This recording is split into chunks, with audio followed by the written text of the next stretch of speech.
Hey everyone, this is Leon from Prologue Projects. In this episode of 5 to 4, Peter, Rhiannon, and Michael are talking about the Department of State v. AIDS Vaccine Advocacy Coalition. This is a recent case about the Trump administration's efforts to block foreign aid that has already been funded by Congress. At the beginning of his term, Trump signed an executive order to halt all foreign aid that did not align with the administration's goals. In response, the AIDS Vaccine Advocacy Coalition, along with other nonprofits, sued the government and said that the president cannot unilaterally block foreign aid funding. The Trump administration is announcing more steep cuts, this time for an AIDS relief program. This South African lab may be close to a breakthrough in the fight against HIV, but its researchers have had to stop work after U.S. President Donald Trump hit pause on foreign aid. The Supreme Court, in yet another shadow docket decision, ruled in favor of President Trump, stating that at least for now, the nonprofits do not appear to have standing to sue.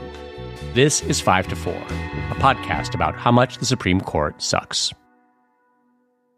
Welcome to 5 to 4, where we dissect and analyze the Supreme Court cases that have revised our nation's trajectory downwards, like the latest jobs numbers. I'm Peter. Yes. I'm here with Rhiannon. Hey. And Michael. So are we in a recession yet, or are we pre-recession? No. I don't know. We need to revise the numbers, Michael, okay? Yeah. There's no conclusions yet. We're revising. What continuously happens now, usually there are jobs reports, and then they will occasionally be revised upwards or downwards once we have a little more information. And we've just seen a series of downward revisions. That's what's going on. But to negative numbers sometimes. I think it's like revised from adding 55,000 jobs to revised to adding negative 3,000 jobs. It's like, okay. Awesome. As a whole, the nation needs to work harder. And I think it's obvious. Yeah, that's right. Nobody wants to work anymore. 3 years ago, I had one job. Okay. Yeah. Now I have three. 2 podcasts, newsletter. Eating avocado toast. That's 4 jobs. Yeah. Keep up, folks. Oh, I was laid off. Start a podcast. Going well, start another. Not going well. Yeah. You take your podcast, you roll it into more podcasts. Yes. Maybe get a job at Syracuse teaching about how to make a podcast. Oh, yeah. Michael is referring to a new department, That's whole right. department that Syracuse University is opening about podcasting and influencing. That's right. Getting a degree in influencing. Yeah. Yeah. You want a professor who's got 2 podcasts in the Patreon top 15 right now? Whoever they're hiring, I bet he doesn't.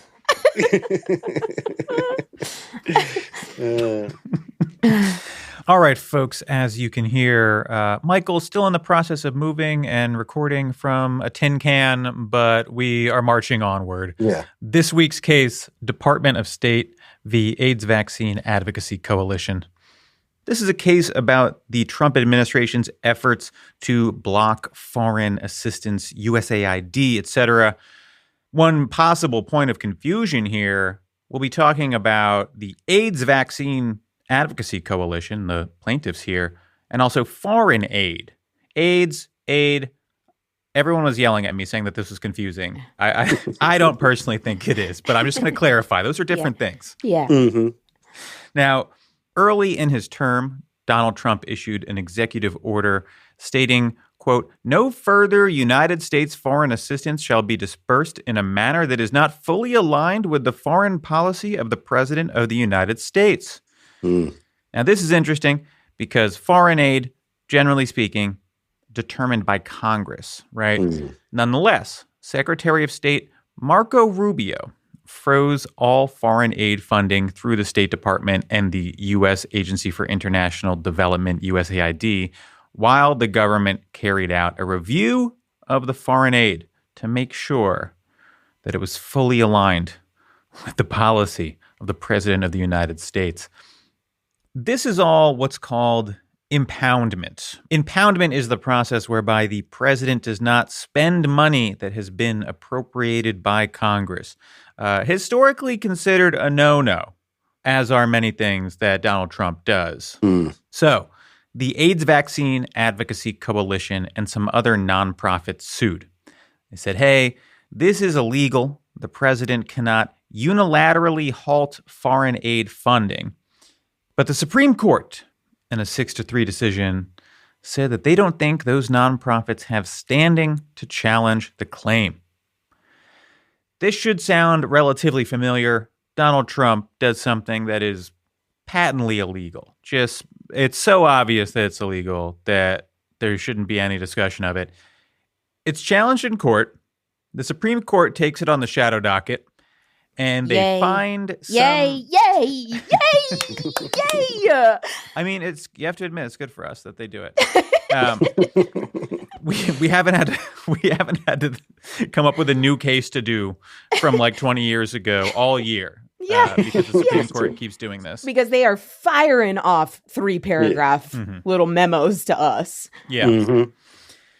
And they're all so short. It's kind of sick.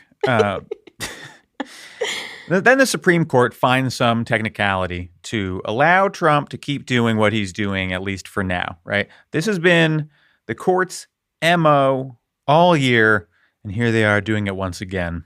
Rhi, I'll hand it off to you for background. Okay, lots of shenanigans going on.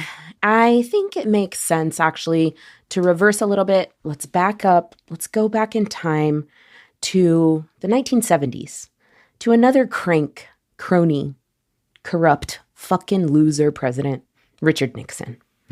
Because right now, 2025, this isn't the first time that impoundment has been an issue, where the president withholds the disbursement of funds that have been allocated by statute by Congress, right? So after getting reelected in 1972, President Nixon declared he's going to reduce government spending. He's going to reel in big government. Sound familiar? And how's he going to do that? In part, he's going to impound funds. Now, over the course of history, various presidents have used impoundment to varying degrees, but Nixon really put the impoundment thing on steroids. And what this puts a magnifying glass on, what the tension is here, if we're backing up a little bit, is the relationship between Congress and the executive. Congress passes laws that create federal agencies, directs them to use public monies. And then what is the power of the executive when the executive branch is over those federal agencies, is over that amount of money that has been appropriated by Congress? So I'll give an example. Congress passed amendments to the Clean Water Act in the early 1970s, directing the Nixon administration through the EPA, the Environmental Protection Agency, to disperse funds to states to help them address water pollution. This is cleaning up sewage systems, you name it, right? And President Nixon refused to disperse those funds, as well as tons of other categories of funds like subsidized housing, federal transportation stuff, roads, construction, disaster relief. Nixon's just saying, like, I oppose these programs. I'm in control of the budget here. I'm not dispersing those funds. So the city of New York and other cities across the U.S. sued the Nixon administration, and they're saying, like, we're due these funds under federal law, and Nixon can't just withhold like this. Congress passed these laws allocating for us to get these funds. And so there's a Supreme Court case. The Supreme Court ruled in a case called City of New York v. Train that under those Clean Water Act amendments, the president could not impound those funds. The statute, the Clean Water Act, says sums of money need to go to XYZ grantees. So the president needs to make sure those sums of money go where they need to go. So you literally have a Supreme Court case addressing this controversy of impoundment. Now, that was just narrowly decided, like, just under what the Clean Water Act says. But you see where the court at least was leaning in terms of this balance between congressional and executive power.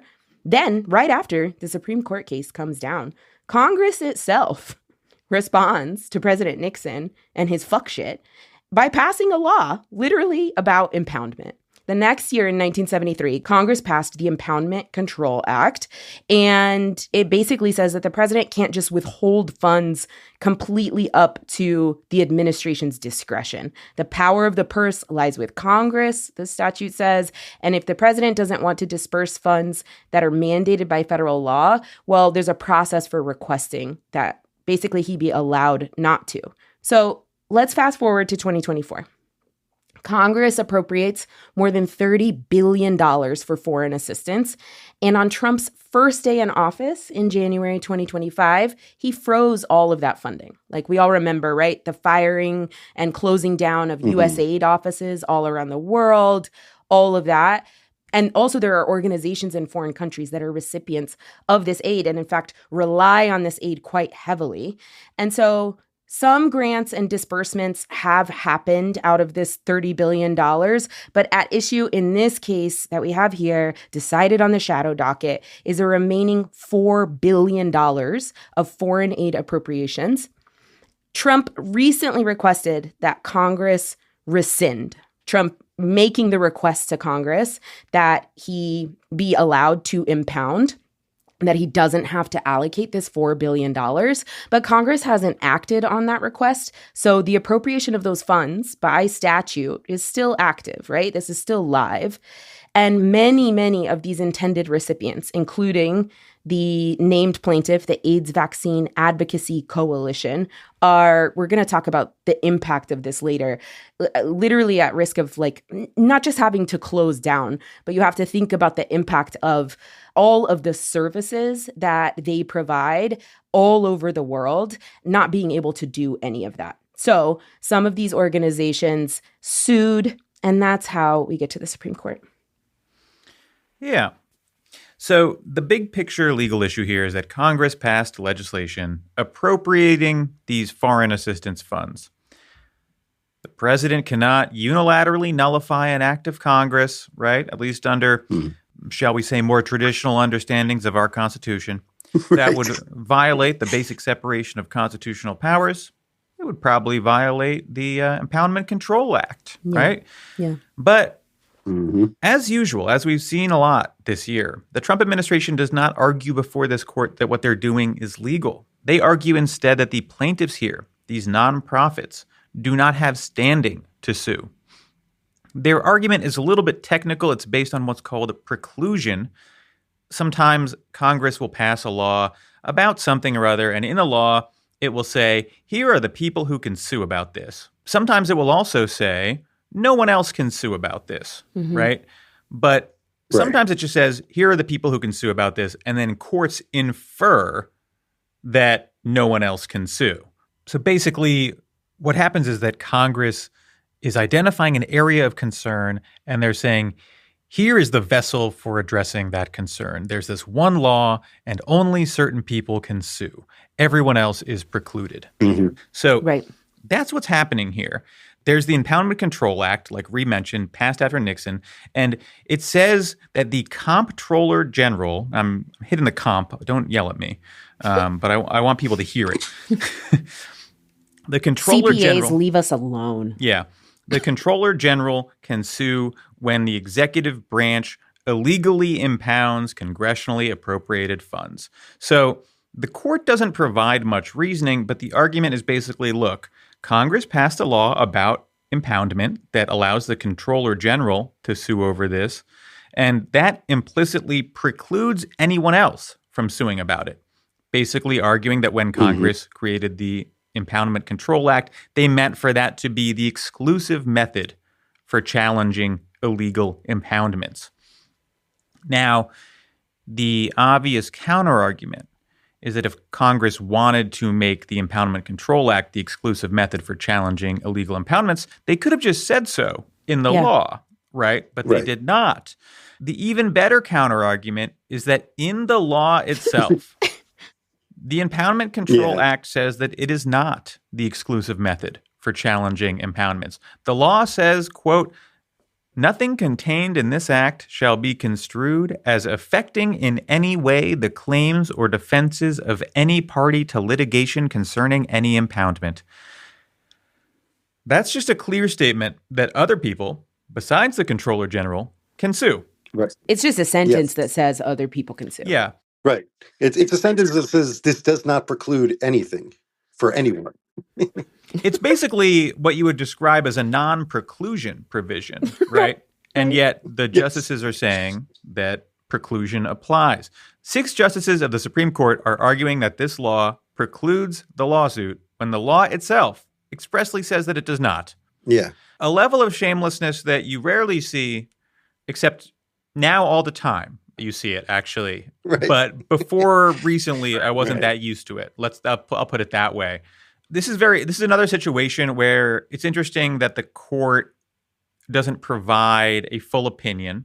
And they expressly say, this is a preliminary finding. This is shadow docket. It's procedural. It is technically not a final decision about this law. All they're doing is ruling on whether or not like a lower court ruling will stay in place and keep the funds flowing or halt the funds for now, and technical procedural shit, right? So they're like, look, this is just a preliminary finding. We're kind of guessing here. So it's sort of like they're making room for themselves to change their mind later and be like, maybe you're right.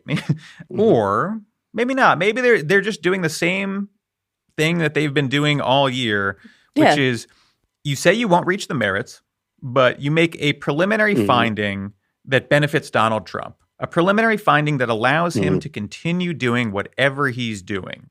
And I don't know, I guess in this case, it's just sort of extra obscene because they are sort of interpreting the statute a little bit. In other cases, they have basically been like, we're not even going to touch the law. We're not going to talk about what we think the law says. We're just making this like procedural finding or whatever. But here they seem to be at least implicitly interpreting the statute.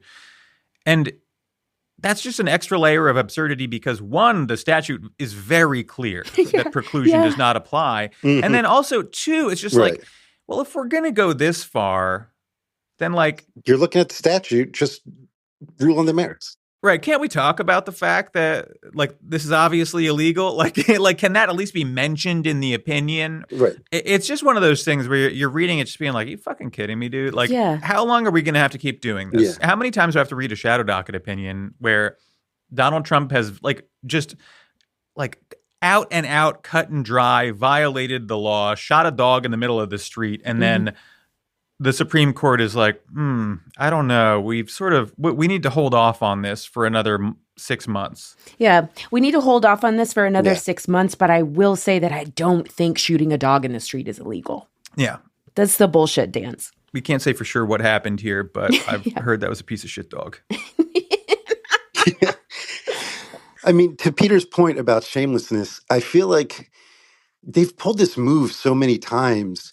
They can't really think people are buying this, right? Like, they can't be that delusional. Who's that stupid? Who's that gullible? Who's like, on the 70th time they do this, being like, I guess it's just procedural.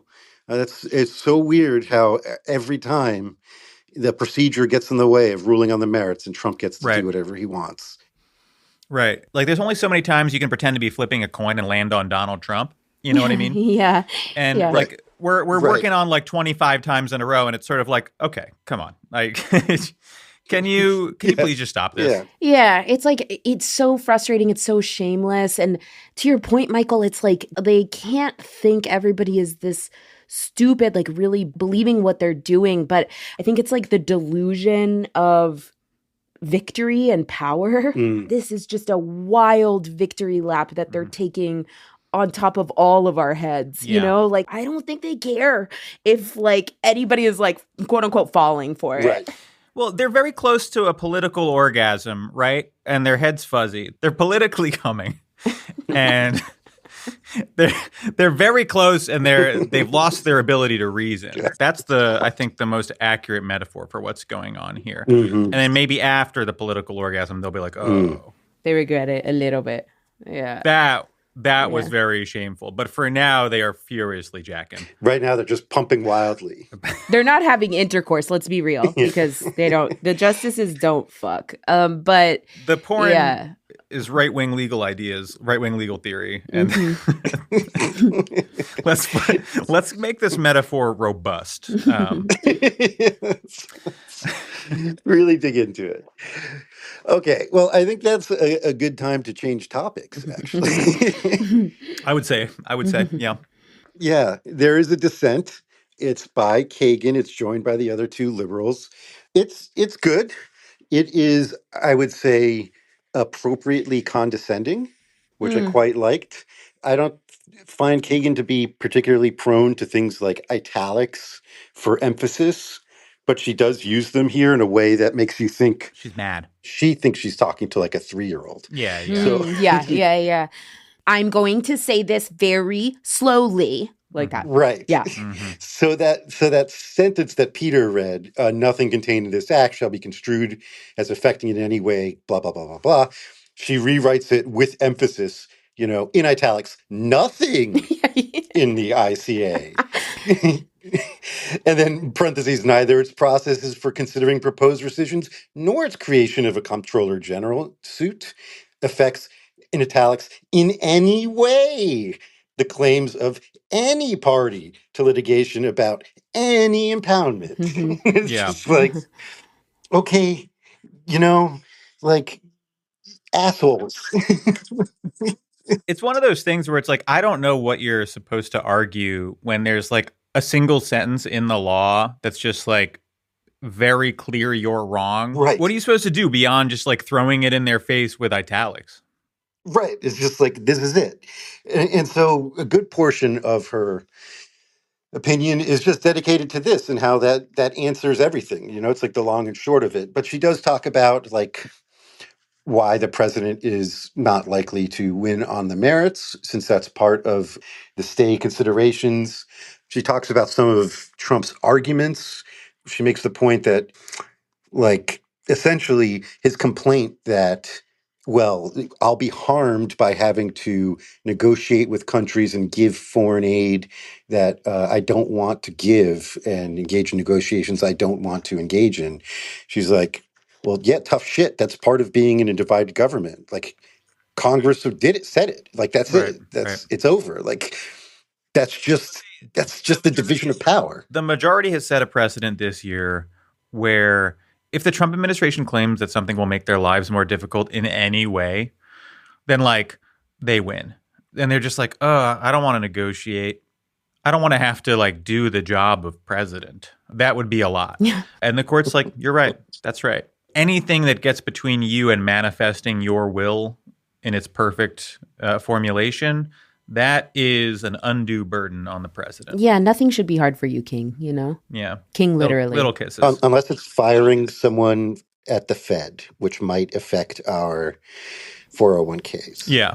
Yeah. Except for our beautiful children at the Federal Reserve. So that's pretty much it for Kagan's dissent. It's short, much like the opinion itself. It's just a few pages. Yeah. It's typical Kagan, very sharp on the law. And I would have liked a couple paragraphs that's just like, we all see what you're doing, you little piggies. Yeah. You're a bunch of little disgusting rats. And one day we will smoke you out of your holes. And there'll be a big mallet waiting for you when you do pop your head out of that hole. You're going to get bonked.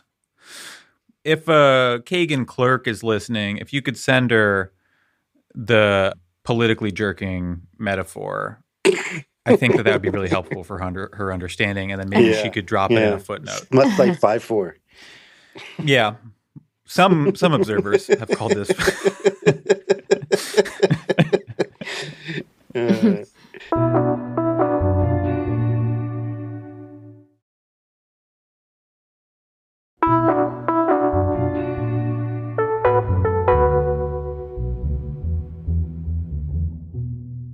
Let's pivot from this to talking about the material consequences of cutting foreign aid.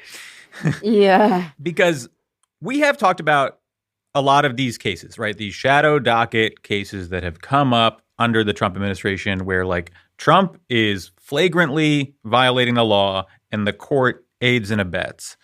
That is true here too. This is like an egregious violation of the constitutional order where Trump is just unilaterally halting foreign assistance, and doubly so where the court is just ignoring the words of the controlling statute. But we should pause for a second here because this isn't like about some abstract notion of constitutionality, right? This isn't about like the firing of a department head where Trump ignored procedure, like he was supposed to give notice and wait 90 days or whatever, right?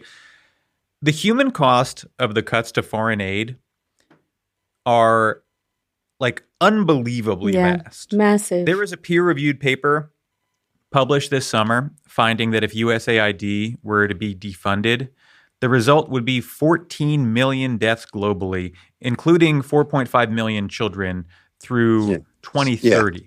So just 5 years. Mm-hmm. Like think about the scale of that, right? I mean, the sheer volume of human suffering being perpetuated by these Ivy League nerds talking about a preliminary finding of the Impoundment Control Act, of their analysis of the Impoundment Control Act. It's hard to speak about this stuff appropriately because how do you talk about someone who facilitates in suffering that vast, right? Yeah. What's the appropriate response to someone who kills 14 million people? Yeah. How do you even conceive of that from a moral perspective? What's the appropriate punishment for someone who does this? Mm-hmm. Those are questions I genuinely don't know the answer to because it's human suffering on a scale that the mind cannot comprehend. Like The Hague exists for crimes like this, essentially. Yeah, it is really hard to conceive of the scale, really, really kind of incalculable. And it's so disgusting the way the Supreme Court here is completely ignoring that, I think, on purpose to just, on the shadow docket, whitewash this as some procedural decision. It's so vast that the problem, the injustice is so vast that I do think it's worth mentioning then one example of an organization that now is defunded because of this decision. And we can talk about the plaintiff here, AIDS Vaccine Advocacy Coalition. The executive director of AVAC said about this shadow docket ruling, quote, "With this ruling, the Supreme Court has given the administration a free pass to run out the clock on the disbursement of foreign aid that Congress appropriated. Since foreign aid was frozen on the first day of this administration, he's talking about at AVAC, we have seen thousands of clinics close, hundreds of thousands of communities lose access to essential services and medications, and thousands of lives lost."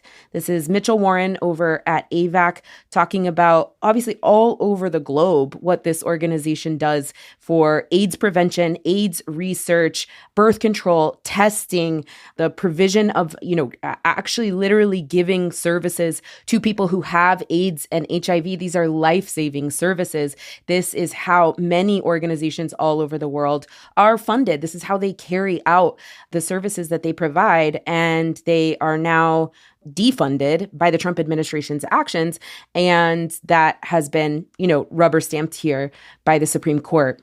I think this question of what you're hitting on, Peter, of the scale of this is important, and because it's related to a frustration that I have a lot of the times with Supreme Court cases across the board, but especially I have this reaction when it's a Supreme Court case around a foreign policy issue, which is that the Supreme Court in these decisions, it's so narrow, it's so specific, it's so granular in its scope that you miss constantly the massive impact of actually what they're deciding and what they're allowing here the Trump administration to do.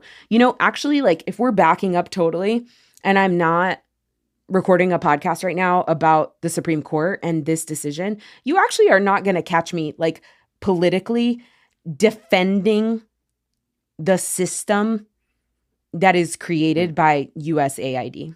Yeah. This is actually a system and a structure, I would argue, and many people do, of American imperialism, of American control and hegemony around the world. This is part of America's role right now on the globe, that USAID in so many countries creates economic and social dependency on U.S. foreign aid. And who has the power to control that U.S. foreign aid? Well, it's officials in the United States, right? And those control levers and mechanisms are exercised in the way that serves U.S. interests. Yeah, it's used. It's frequently used as leverage in foreign policy. Yeah, that's exactly right. The countries in the global south that receive the most U.S. foreign aid are the countries that have to say how high when Trump says jump, right? Yeah, And so, we can get into the details of this. However, you have a Supreme Court case like this, and what it has everybody focused on, which is so enraging to me, is little tiny procedures. And, well, Congress said this, not this. And who can sue anyway, right? And it's so narrowing, I think, to all of us politically, just in terms of conceptualizing what actually we are talking about on these big, big, big issues of federal law, federal policy, and the power, literally the power of the United States, not just domestically, around the world. And you don't get an understanding or any nuance or any complication here. You get a fucking ridiculous, harmful, this is harmful, right? I don't agree with it. A fucking ridiculous, harmful, stupid case in 3 paragraphs that Justice Alito, I'm sure, shit out, right, in 5 minutes. Yeah, the foreign aid stuff is very interesting because there are all these really nuanced arguments about what our foreign aid regime should look like. Yeah. There are a lot of liberals who basically say, and I'm actually relatively compelled by this argument, it's true that foreign aid is used as leverage in American foreign policy, but that trade-off is worth it because of the good that is done. And trying to undo that is so difficult that this regime is sort of a reasonable compromise, right? Where you pay out foreign aid, but the State Department is using it to manipulate other countries. That it's not the ideal situation, but it's a workable one. There's an argument between that and people that think that we should be sort of working towards a different style of regime in foreign aid, right? Yeah. None of that argument is taking place here. Instead, it's this is just a baby at the control panel. Exactly. You know what I mean? Just pressing buttons, these absolute morons tinkering with this shit on these really weird, narrow legal grounds. And you get the worst of every world. And you have the aid that has the fewest strings attached is what's getting yanked first. You know what I mean? Yeah. When we talk about the cutting of foreign assistance, aid to Israel is still going out, right? That's not what we're talking about. Yeah. We're still funding warlords across the globe. But I assure you, that stuff is untouched, Yeah, exactly. It's so frustrating to have to engage with these issues through these lenses. Yeah. Yeah. No conception at all of why is there a system in which, the appropriation and the withholding of billions of dollars leads to 14 million people dying? We're not even thinking on the scale of the injustice here. We can't, not with a fucking decision like this, not with the level of the debate being where it's at. This is a problem of American politics, and it's a problem that is greatly, greatly contributed to by the Supreme Court. Yeah. We're talking about the big picture stuff. To return to some of the narrower questions, slightly narrower questions, whenever the court was disciplining the Biden administration, it'd be the court has weighed in on this, Congress has weighed in on this, the Biden administration needs to operate within those confines, right? And then you have Trump, and suddenly the constitutional order is this very fluid thing to them, where it's yeah, I don't know, maybe Congress doesn't appropriate funds, right? Maybe all these really fundamental principles of our constitutional order don't really exist, right? Maybe we just have a king. Yeah, they're all legal realists now, right? They're isn't power sort of what we will it to be? Aren't we sitting on all the guns right now? You have a situation where Nixon tried to do something. Both Congress and the Supreme Court stepped in to restrain him. And then 50 years later, Trump comes along. And in many ways, Trump is just sort of the omega to Nixon's alpha, right? Yeah, a real grotesque. We always talk about the modern conservative political movement as something that didn't start with Nixon exactly, but Nixon was their ascendance, right, into power. Mm-hmm. And Trump represents this just sort of preposterous end result of it. And the conservative legal project was always like the rejection of the resistance to that political movement, right? The rejection of the anti-Nixon political order. A lot of the things that they temporarily conceded after Nixon, right? The idea that Nixon committed a crime, that he should have been punished for that crime. Those were concessions that were politically convenient for them at the time and are no longer politically convenient for them. And so they have rescinded all of those concessions. They have rescinded their apologies for Richard Nixon and all that he wrought. Now you have Trump, the avatar of like unapologetic Nixonian politics. Yeah. An AI creation, if you put it into ChatGPT, you know? Right. And it's just like more asshole. Yeah. More asshole. More disgusting, more asshole, more loser. Yeah. Weirder looking. Even weirder looking. Less natural. Yeah. Even weirder voice. Yeah. Make the skin unusual.